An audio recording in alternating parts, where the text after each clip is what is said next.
I would first like to thank the members of the media for accepting my invitation to attend this media conference. I would also like to thank all of my fellow citizens who are listening to this live broadcast of this media conference on Power 102.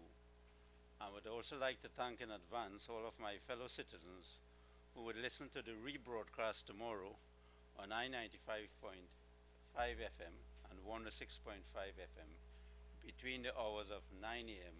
and 10 a.m.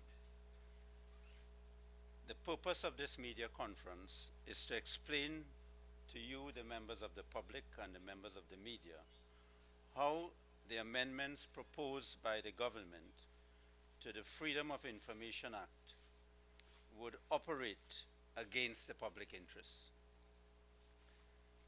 I intend to show that those amendments would operate against the public interest because if they are made law, they would obstruct, frustrate, discourage, and hinder persons from accessing the Freedom of Information Act to get government-held information.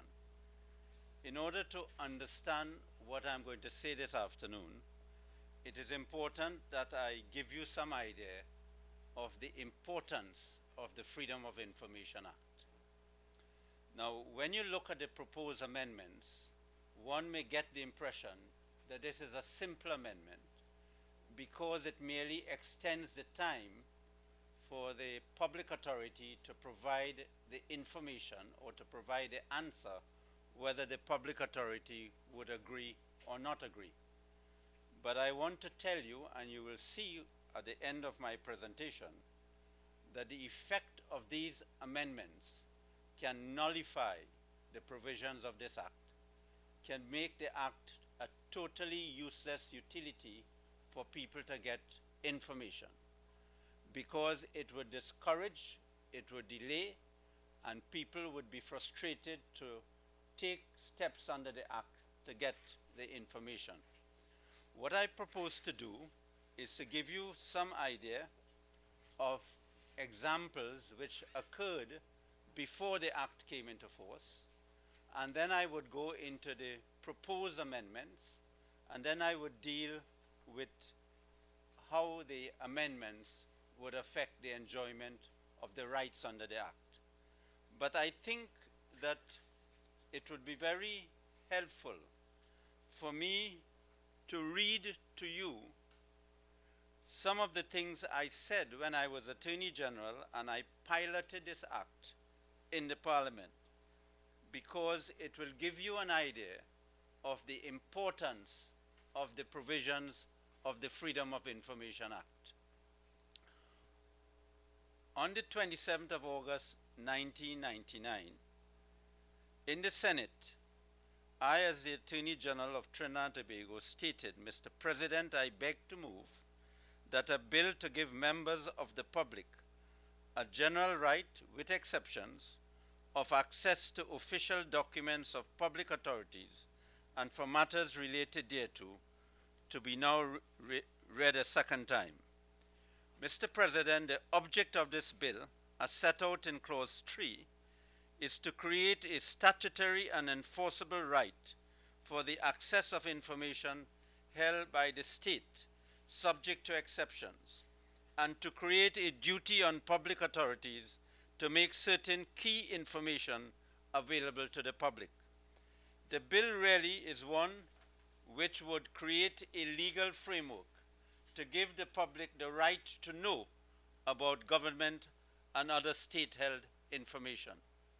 Mr. President, information is the oxygen of democracy. If people are unaware and do not know what is happening in government, in the state, and in their society, they would not be able to have meaningful participation in the affairs of society. If the actions of government and the state and those who exercise governmental and public powers are hidden, the people cannot play a meaningful part in the affairs of society. That amounts to alienation and can also be described as discrimination against people. Mr. President, access by the public to government-held information is not just a necessity for people. It is an essential part of good government. Bad government needs secrecy to survive. Bad government allows inefficiency, wastefulness, and corruption to thrive. Access to government and official held information allows people to scrutinize the actions of a government and is the basis for proper informed debate on those actions. Most governments, however, prefer to conduct their business in secret. Mr. President, let us look at the philosophy of this bill.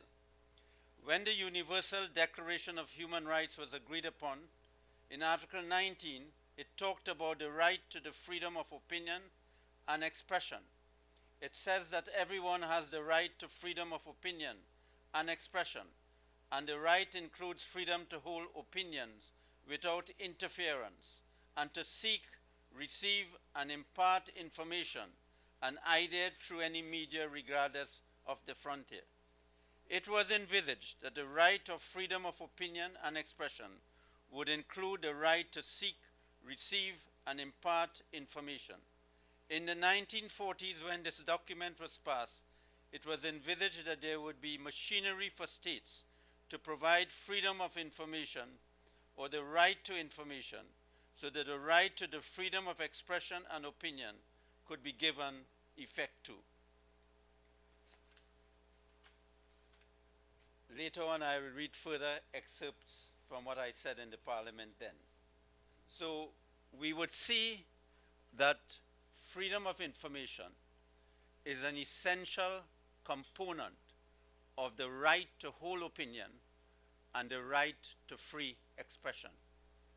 If you do not get information, you cannot effectively exercise your right to expression, and you cannot effectively hold opinions. And that is why Article 19 of the Universal Declaration of Human Rights envisaged that countries would pass legislation to give effect to the right to hold opinion and the freedom of expression. It is a right to seek information.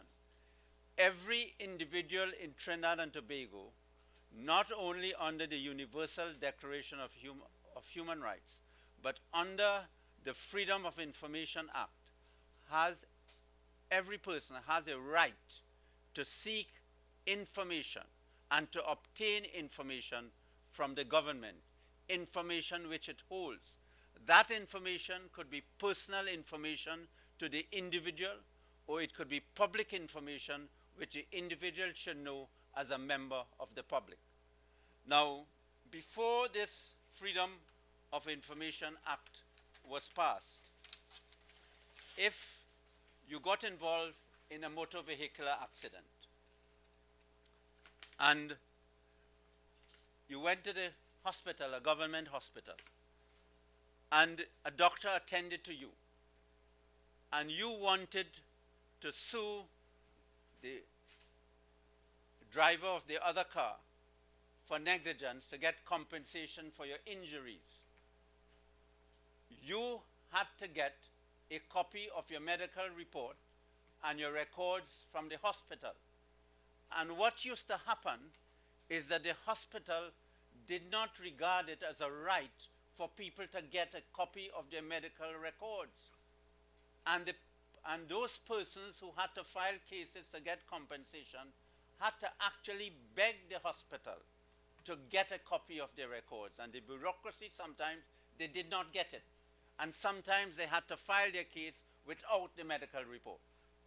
So what the Freedom of Information Act did in such circumstances is to give to an individual the right to get that information, the right to get that government-held information about the individual.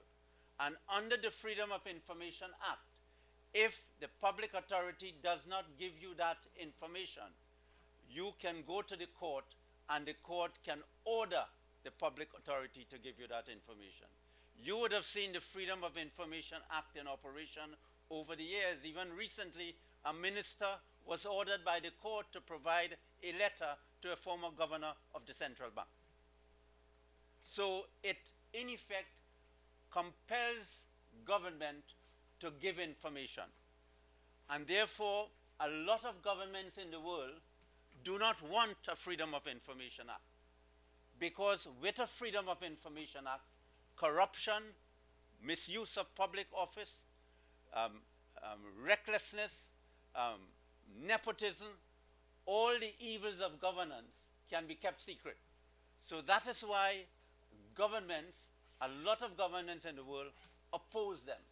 And therefore, since we in Trinidad and Tobago have got a Freedom of Information Act, we must make sure that no government takes steps which would have the effect of nullifying the act, which would have the effect of frustrating the operation of the act, and which would have the effect of not encouraging people to use the act.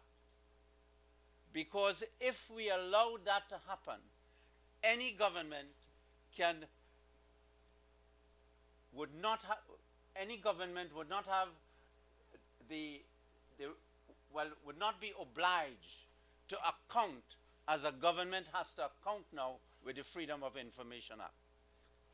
The Freedom of Information Act is an important tool to make government account, and it's an important tool in the fight against governmental corruption, ministerial corruption, and official corruption. It's a tool to prevent ministers and government officials from being corrupt. If you're a public officer before the Freedom of Information Act and you were a victim of unequal treatment, or you feel you were being treated equally, your colleagues in the public service were being promoted, you were not being promoted, and you wanted to find out why it is, what information the government has, why it is that you cannot be promoted, you cannot be treated equally, you couldn't command the public service to give you that information. You had to work some contact to get that information. You couldn't see your file, your employment file. You had no right to see it, according to the law then. The Freedom of Information Act gave to every public officer the right to see his or her employment file, the right to get information, the right to get copies, that if he or she is not promoted, to know why, to get reason, to know why other persons are promoted. So it assisted not only persons to be able to assess what is happening in the society around them, but it has assisted persons to get individual information which affected their own lives. If you were a person applying for pension, and you applied for pension several years, but other persons came and they applied, and they get through and you didn't get through, you couldn't, before the Freedom of Information Act, you would not know what are the reasons. You would not be able to get information from the government. You would not be able to get information so that you can test it in court, because what the Freedom of Information Act does, it assists people to get information so that if the government or the department is wrong, they can then file a case using the information they get in the Freedom of Information request. For example, the man who suffered personal injuries in a motor vehicular accident, he gets the information in the medical records in order to get compensation. The public officer who is discriminated against, he gets the information in order to file a case for judicial review, to get an order from the court that he's being discriminated against or he's being treated unreasonably. Similarly, the person who applies for pension and he or she gets that information, if he or she is being treated unfairly or unequally, then that person could use that information to go to the court to get relief. So the Freedom of Information Act is really also assisting people, poor people, ordinary people, to fight for their rights in the courts. If you're a member of the media, and it may be that this act is not used as it should be used to the maximum. If you're a member of the media and you are investigating an allegation that a minister was involved in corrupt deals with respect to the award of a contract, and you get some information about the tendering rules and etc. which were used, or there were no tender rules, and you ask the department, this government department, either the permanent secretary or somebody else, that you want to get the information, what happened with this contract, you want to see the document, you want to see the tender document, and the permanent secretary said no. Before the Freedom of Information Act, you couldn't see that. You couldn't access that information. You couldn't go and look at it. Under the Freedom of Information Act, you are entitled to look at that document, to get a copy of the tender rules, to inspect it at the ministry. The Act provides for you to be able to do that. So the Freedom of Information Act will also, and it has this assisted, and it can assist for members of the media to get information, to be able to expose ills in the society, whether it's corruption, misuse of power, abuse of power, or any other wrongs. So it would be readily seen, my fellow citizens and members of the media, it would be readily seen that this was an act passed with the intention that when people apply for information, they would get the information. And the act, when the bill was drafted, when I became the Attorney General, the bill went out for public comment. And in the public comment, from the public comments, the bill had to be redrafted because the Law Commission gave me a bill which the public rejected. The public wanted in the consultation a bill in which people will get their information quickly. And they did not want a centralized authority to be able to process this information. The public consultation asked for the bill, any Freedom of Information bill, to provide a limit for the public authority to give the information. And that is how in the Freedom of Information Act, we have 30 days. In other countries, you had 20 days and 15 days. Right now, for example, in the English Freedom of Information Act, they have 20 days in which to give that information. You will see in the amendments which the government is proposing that it is moving from 30 days in one case to 90 days, and in another case to 180 days. So if you apply for information and you have to wait for 180 days, you would give up. The ordinary person, if they have to get this information and they have to wait for 60 days, they would give up. So, although the bill merely says that we are extending the time to 60 days and it could be 180 days, we must not be fooled by that. Because the effect of that, it would mean that you can have your rights, in effect, taken away. Let me give you an idea of what the Freedom of Act, or the Freedom of Information Act says. As I stated, the Act gives the right to the individual to make a request to a public authority to access government-held documents and information in that public authority. The object of the Act is in Section 3 is to make information about the operations and administration of the public authorities affecting members of the public in their dealing with the public authorities readily available to the public and to persons affected by their operations and administration. It creates a general right of access to information in documentary form in the possession of public authorities, limited only by exceptions necessary for the protection of the public interests and private and business affairs of persons in respect of which information was collected and held by the public authorities. So let me explain that. It gives you a right to get information in documentary form, but it also gives you a right to access the information by inspecting the documents at the public authority. So in effect, you will get copies of the document and you will be able to access the documents by inspecting it. Sections 7 to 10 of the Act create the obligation on all public authorities to publish specific information about about the public authority and the categories of information which it holds, and an applicant has the right to challenge the failure of public authorities to do so.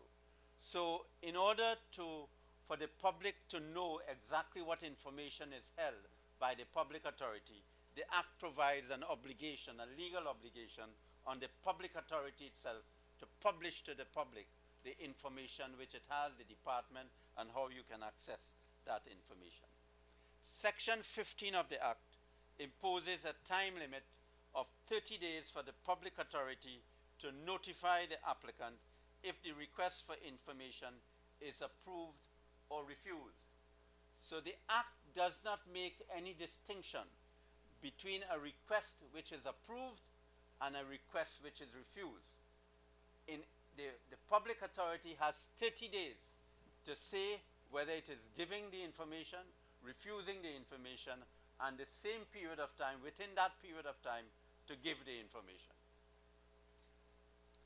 Now, Section 39 of the Act is very important because when the Act was drafted, we had to decide whether you would give all information, all documents.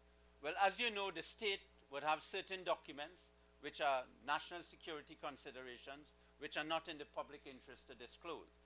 So we had to create a balance. And the balance was that there are certain documents under the Act which are exempted from disclosing.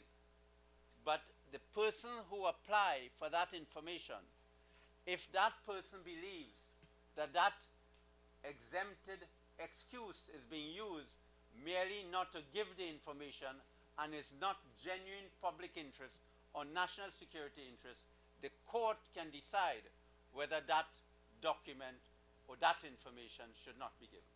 So in effect, the court was given the power under the Act to override the public authority in refusing to give any information. The court would determine, and we have instances of decisions of the courts in Trinidad and Tobago in which the court did that.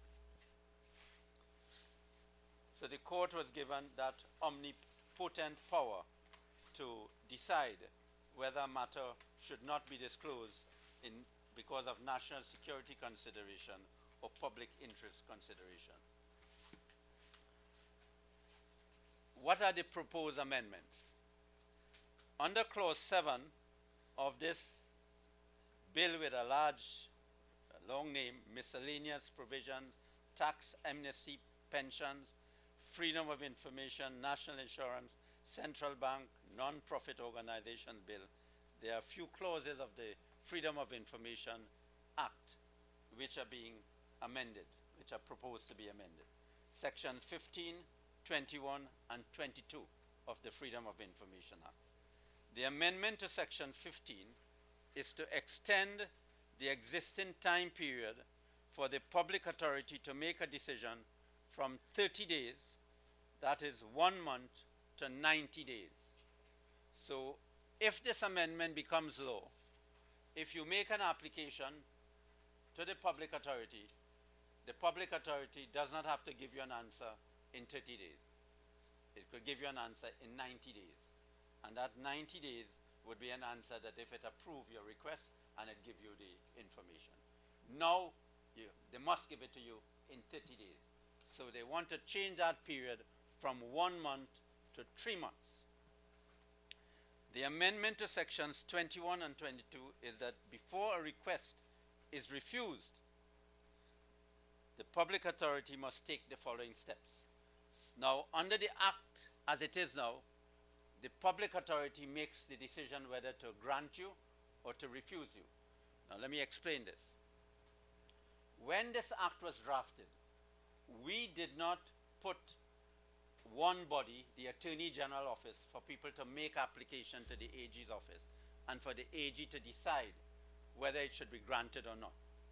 When this Act was drafted, from the people consultation wanted that in every ministry, every government department, there must be the officers that you can apply, and those officers in that ministry make the decision. The reason for that is that the people did not want bureaucracy. They did not want delay and frustration. So that is why in the Freedom of Information Act, as it is now, you do not have to worry about the Attorney General or any other minister. You make your application to the ministry, and the public officers in the ministry make that decision. Ministers do not make that decision. Ministers do not make that decision. The politicians do not make that decision. The public officers make that decision. So what the amendment to sections 21 and 22 is doing, therefore, is that before a request is refused, the public authority has to take the following steps. One, it would refer such a request to the Attorney General, who must provide prior approval of the proposed refusal of the request before it is communicated to the applicant who requested the information. To allow the Attorney General a further 90 days period from the date on which the request was referred to him to inform the public authority in writing of its decision and to state his reasons. In other words, the Attorney General is to state whether he agrees or disagrees with the public authority's refusal. The additional 90-day period which the Attorney General is permitted to consider whether to approve the refusal to provide the requested information is not to be included in the first 90-day period in which the public authority is given. So let me break that down for you. So in any case in which there is going to be a refusal, the Attorney General has, in effect, there's going to be 180 days delay before you get that information. So where before you would get your result in 30 days, in 1 month, now you will have to wait for 6 months.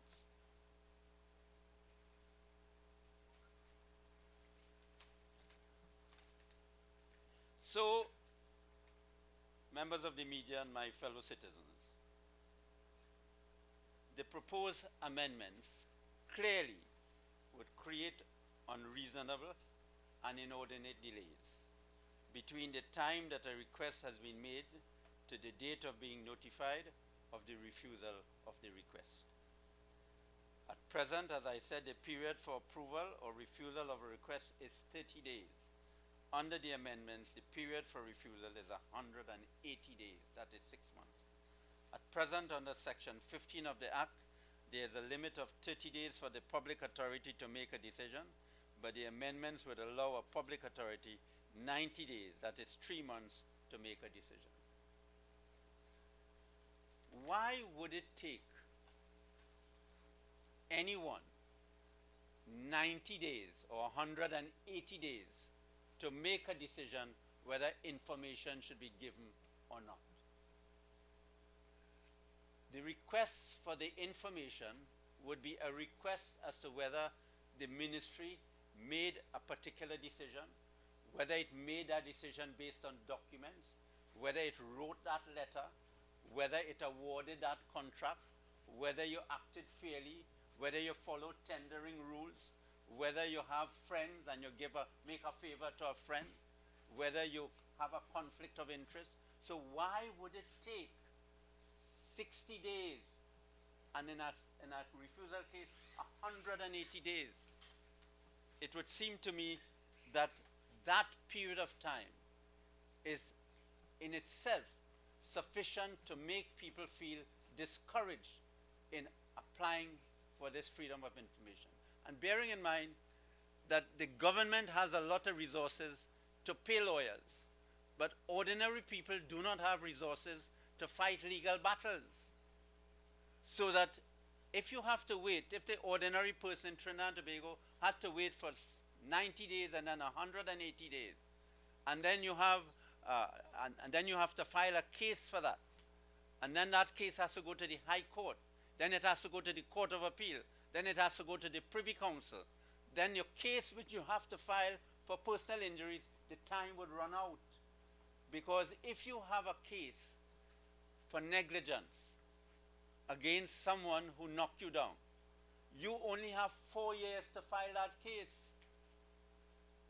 So if the information which you are trying to get, that information which you are trying to get to file your case will take 4 years in legal battles, your time will run out for your case to be filed.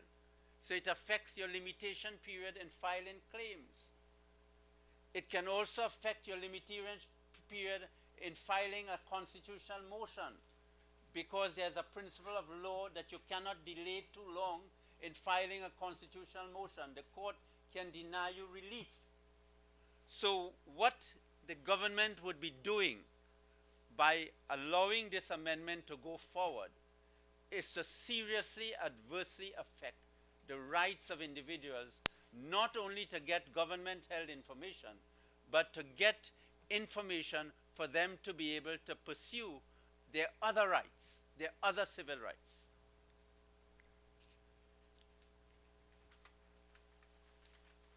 So that is why I am saying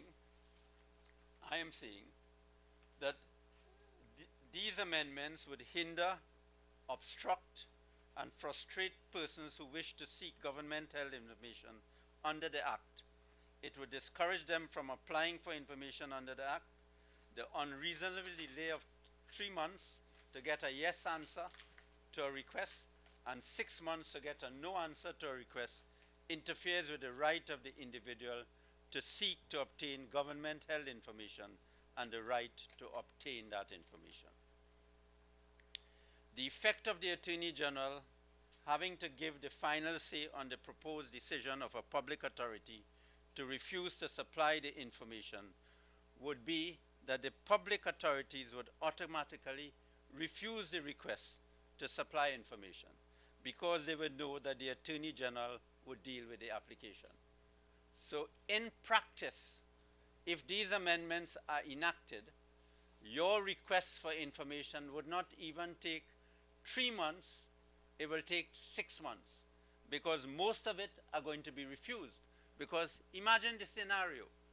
All the departments of government will now know that the Attorney General is overlooking this. He will look at it and he will deal with the final matter. So the easy course would be that they will just refer all the information requests to him.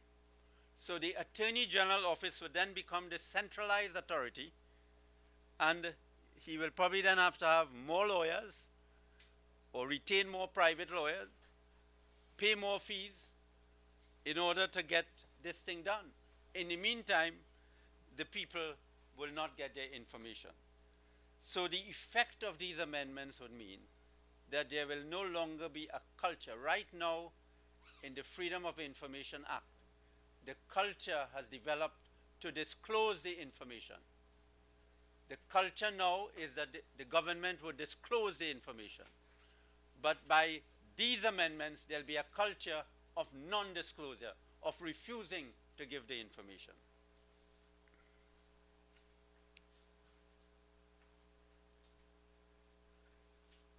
Now,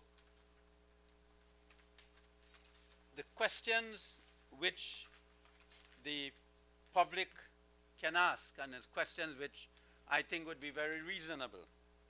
Why would a government want to make it more difficult for persons to get government-held information? Why? Why would a government not want to make the freedom of information more easily accessible? Why it would not want to better implement the act so that people can get the information quicker and make it easier for them to get the information? Well, the whole purpose behind freedom of information legislation is for people to be informed, for people to get their information, but also for members of the public to know whether governments are acting honestly or not, whether government is acting in the public interest. And therefore, you have that machinery for people to know, a right to know. It's a right to know. Why would a government, instead of making it easier, make it more difficult to get government-held information? Why is it necessary for the Attorney General to have to confirm the refusal of public officers in their requests for information.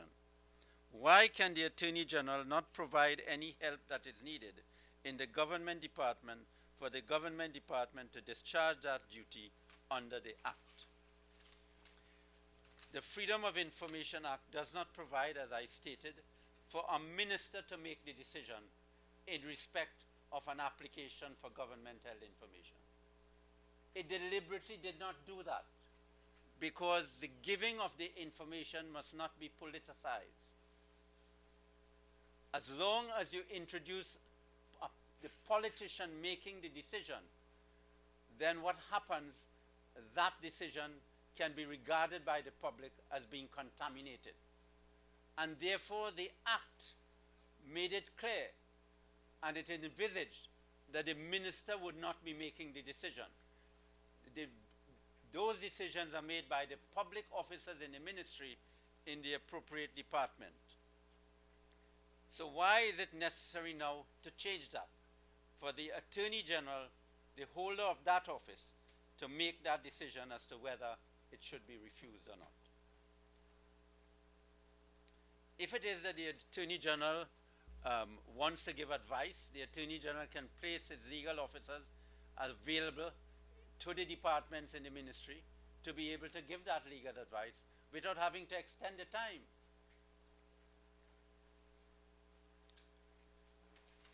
Next question, why no public consultation on the amendments?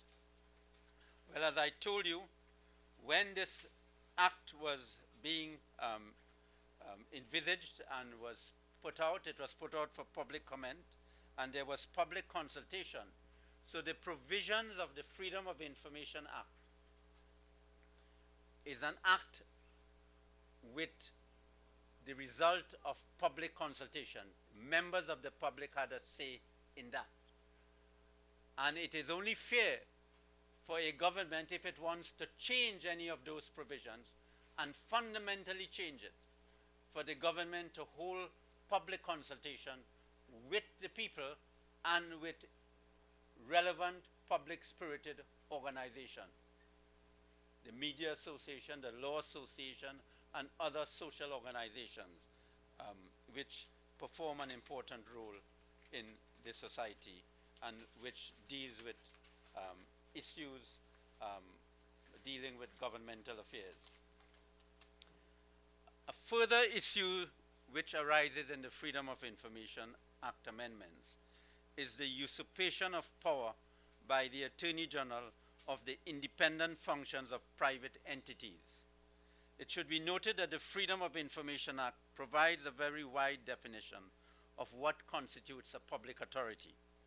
The definition section is drafted broadly enough to encompass a body corporate which receive funding from government along with ministerial departments and other state bodies. In the case of a private body which simply receives funding from the government and is subject to the Freedom of Information Act, the Attorney General has no business interfering with the independent and autonomous decisions of these bodies, and any attempt to do so may be construed as an interference with property rights contrary to Section 4 of the Constitution. Let me explain that to you. The public authority defined under the Freedom of Information Act does not only include service commissions, regional authorities, municipal corporations, ministries, cabinet, the judiciary. It includes any body which receives funding from the government. So let's take the Agriculture Society. Is the Attorney General saying by this amendment that if there is a request for information from the Agriculture Society and it decides to refuse the request, the Agriculture Society has to send that refusal request to the Attorney General for the Attorney General to make a decision in 60 days or 90 days or whatever it is? That can't make sense. Under public authority is also defined the municipal corporations and regional health authorities. But those they are not under the administration of the Attorney General. there's a decision of the Privy Council that the Attorney General, if you have to file a case against them, you cannot file it against the Attorney General. You have to file it against the municipal corporation or the regional authorities or the the regional health authorities. So how is the Attorney General going to be able to take charge in dealing with freedom of information requests from these bodies? The service commissions, the Public Service Commission, the Judicial and Legal Service Commission, the Police Service Commission, and the other commission, they are public authorities under the Act. So is the Attorney General going to be able to usurp their powers and decide whether information should be given? So this clearly shows that these amendments were not properly considered. They are not properly thought out, and there's a lot of misconception in these amendments.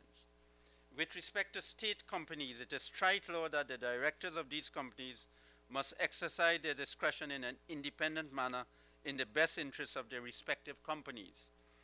As it pertains to ministerial department, it is also a fundamental constitutional principle that the public service should be insulated from political interference. As a matter of fact, there's a famous Privy Council case on that. The proposed amendment threatens to undermine the autonomy of these entities by removing from them the discretion to determine whether or not information should be disclosed and placing in the hands of the Attorney General this power. The Attorney General is in effect arrogating unto himself a power which he does not have. This point is amply demonstrated when one considers that the judiciary is subject to the disclosure requirements of the Freedom of Information Act. And when I say the judiciary, I mean the administration of the judiciary. A situation may therefore arise where the administration of the judiciary makes a decision with respect to an application pursuant to the Freedom of Information Act, which becomes subservient to the overarching power and discretion now of the Attorney General if the amendments become law. This, no doubt, would be an untenable state of affairs which ought not to be permitted.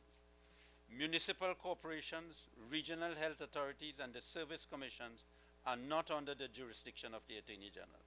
Since they are not under the jurisdiction of the Attorney General, how would the Attorney General take the responsibility of making the final determination on whether these bodies should supply the information or refuse to supply the information? I just want to give you an idea, before I go back to some of my comments I made when I presented the bill, that there are several court decisions in Trinidad and Tobago and in the Privy Council which have shown that the public authority, when they refuse to give the information, the court ordered the minister or public official to hand over the information. You would recall the famous case of Afra Raymond and the Minister of Finance, in which the High Court ordered the minister to disclose documents which the minister had refused to disclose, which related to CL Financial audited financial statement.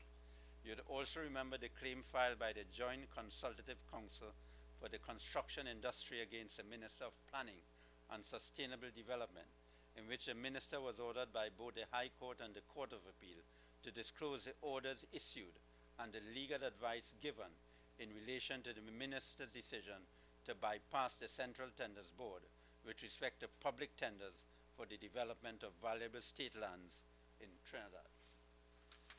Now I want to read to you some excerpts of my contribution in the Parliament, which in effect would help to understand the importance of this legislation.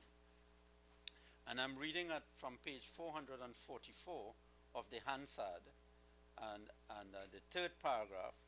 The Commonwealth Law Ministers in Barbados met in 1980, and they recognized that countries of the Commonwealth should do something to create these domestic legal frameworks, and that is to get government-held information. The government of Trinidad and Tobago was represented at that meeting, and it was agreed that having regard to what was happening internationally, that it was agreed that there should be openness and transparency in governance. And then, as I said, the law ministers, Commonwealth law ministers, from 1991 and when they met in Trinidad, as shown on the next page, decided that the freedom of information legislation was a must. And then at page 445, I refer to the communique of the Commonwealth Law Ministers meeting in Port of Spain, in which it stated that members countries should be encouraged to regard freedom of information as a legal and enforceable right. There should be a presumption in favor of disclosure, and government should promote a culture of openness. And then I just wanted to give you some quotation. Transparency International did a working paper entitled Access to Information in Developing Countries. And Transparency International stated, access to information may be defined as the ability of the citizen to obtain information in the possession of the state. And it is now widely recognized that openness and accessibility of people to information about the government's functioning is a vital component of democracy. If democracy is to flourish, citizens must be adequately informed about the operations and policies of the government. Transparency International recognized that freedom of information legislation is an important tool in the fight against public corruption, official corruption. So I am calling upon the government to withdraw clause 7 of this bill. And it is a non-starter, and that the principles of fundamental justice and political justice require for the government to hold, if it wants to go ahead with this measure, to first hold consultation with the population and with relevant interested groups and associations in the country to get their views before it makes its decision to arbitrarily amend the Freedom of Information Act. I believe that any government which is committed to good governance and which has the interests of the people at heart would not want to pursue such amendments in the circumstances in which the act was passed. And therefore, if it decides that it wants to pursue these amendments, it should postpone debate and its action on these measures and go back to the people, get their views, and then they could go back to Parliament if they wish. But in my first request to the government is that the government should withdraw these amendments and withdraw the clause in the bill which authorize these amendments to be made. Thank you very much. Any questions?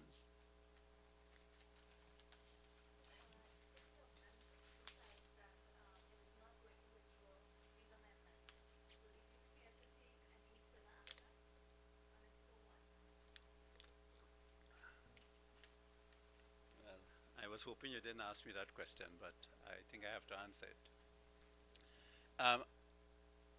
I feel very strongly about this piece of legislation. And I have decided that if the government intends to pursue this and make this law, that I will not only file legal proceedings in order to challenge any such amendment, I will also go public and mount a public campaign against the government to show how undemocratic these amendments were passed and to put public pressure on the government to repeal any act which it passes in respect of these amendments.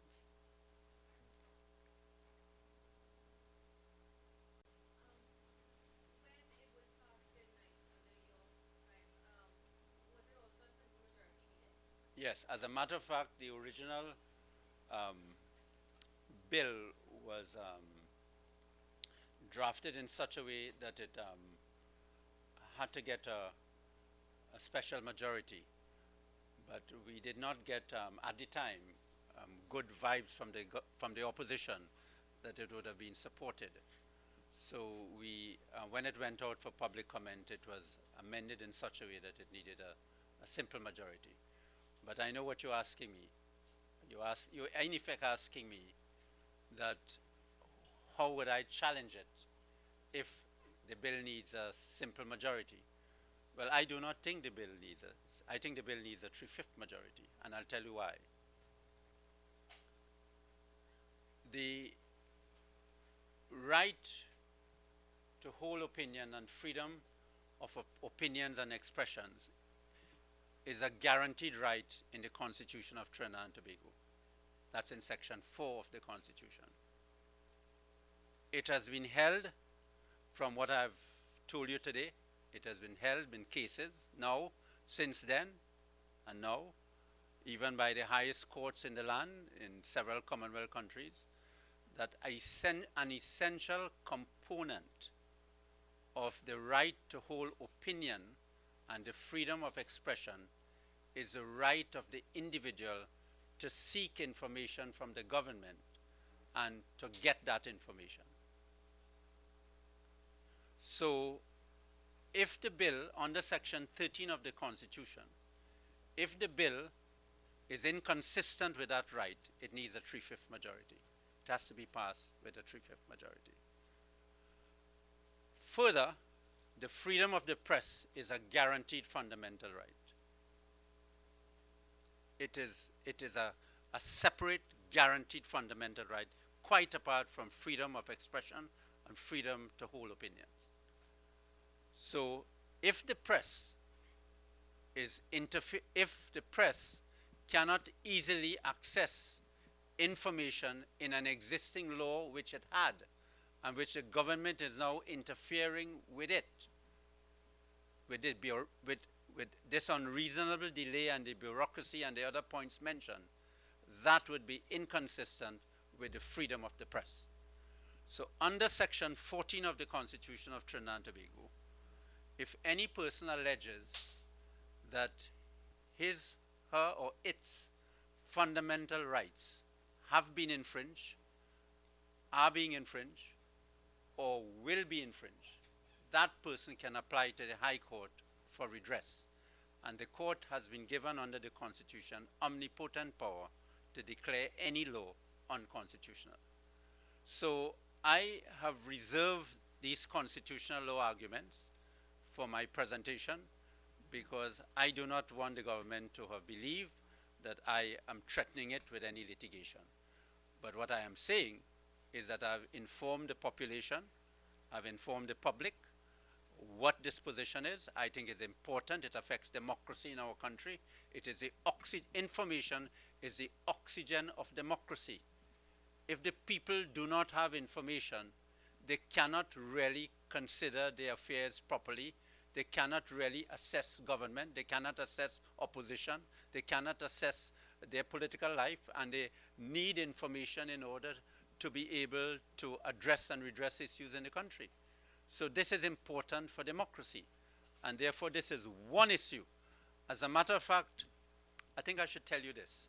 It's in the Hansard. Within months of becoming Attorney General, I requested the Law Commission to do a Freedom of Information bill. And if it's one thing I wanted to do as the Attorney General of Trinidad and Tobago, was to enact a Freedom of Information Act.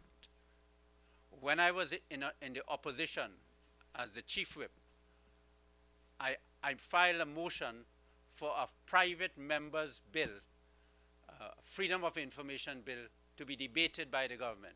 The then government opposed it, and we did not debate it.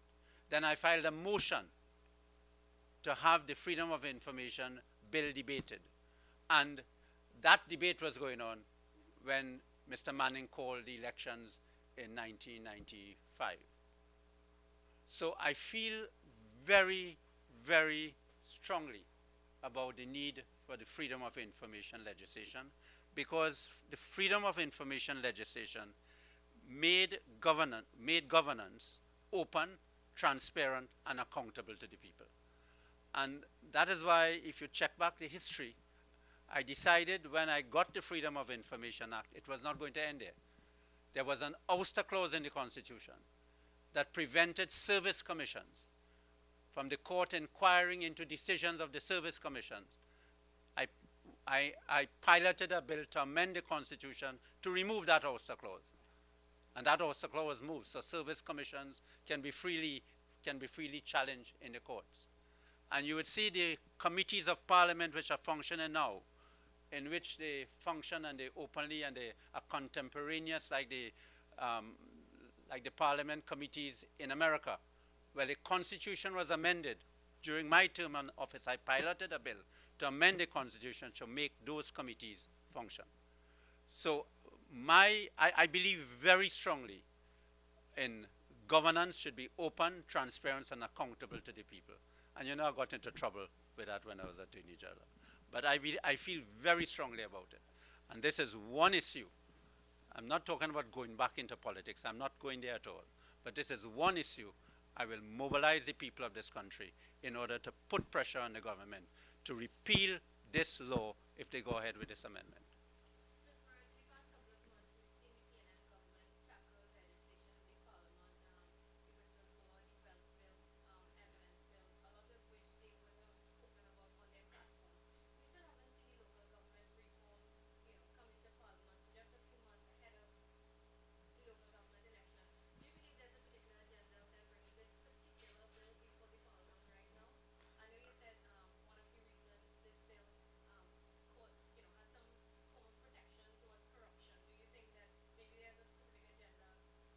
No, I don't. I wouldn't want to put any ill motives on the government for bringing the bill. It may be that the way the Attorney General Ministry operates, it may be that the public officers in the ministry, whether it's the law commission or other bodies, came up with this, and the minister decided to go with it. But the minister, having decided to go with it and having heard and probably study for himself, he will have to make a decision whether he wants to proceed with this. And I would hope that the Attorney General look at this bill again and look at these amendments and see whether it is right for him to go through this in the circumstances in which not only which I have said, but I'm sure I have heard a lot of people in the country talking about this since a few days ago. And I know a lot of more people will talk about it. And I know that this is going to be a major concern of the government if it does not take steps to deal with this justly.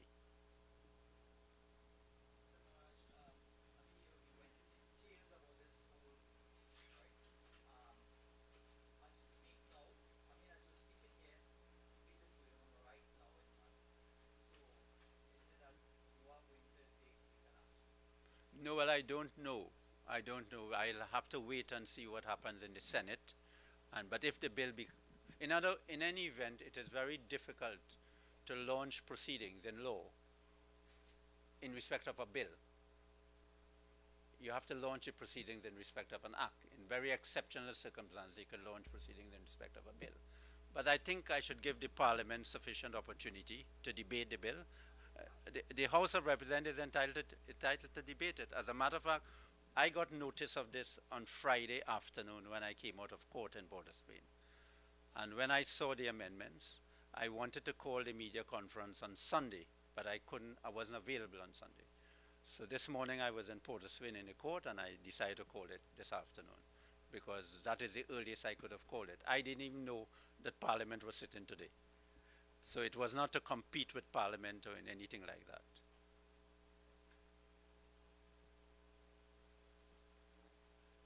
That's it. Okay, thank you very much.